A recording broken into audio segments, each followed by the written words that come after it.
الرحمن الرحيم. انا والدة والد فاروق عبد القادر.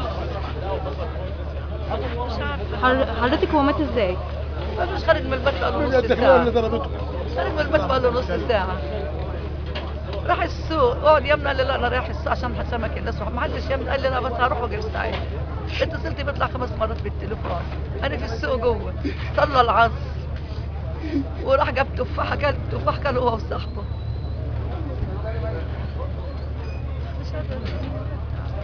معلش يا عم. والاخر راح حرقها في السوق في الدكاكين اللي فيها الانابيب وفيها الحاجه وفيها النابوليا والحاجات دي. قالوا حرقها عند واحد اسمه سمير، فجروا مطرح البتاع اللي بيرموه من فوق اللي بيولع دوت. راحوا طفوه. في رجعته لقى واحد مرمي في الارض، قام وقع من على الموتوسيكل بيستغيث. الشباب يقولوا بس اقعد يا ولد اقعد يا ولد، راح جاري مرضاش يقعد. راحوا ضاربينه في ايده بطلقه، بيحسب ان حد حواليه ويقول بس مش عارف الطلق جاي منين.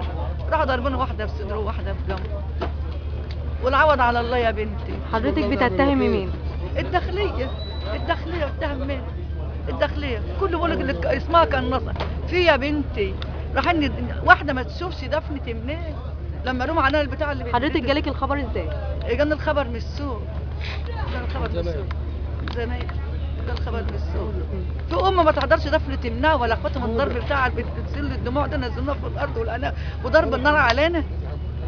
من هنا ابني يموت من بتاع الداخليه وضرب الانارب اللي بيقولوا عليها القناصه.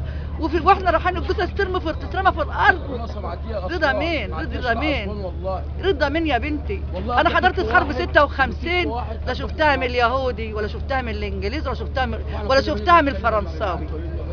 3 دول اهو انا ما شفتهاش، ما شفتش القساوه دي، ما شفتهاش يا بنت والله. حسبنا الله ونعم الوكيل.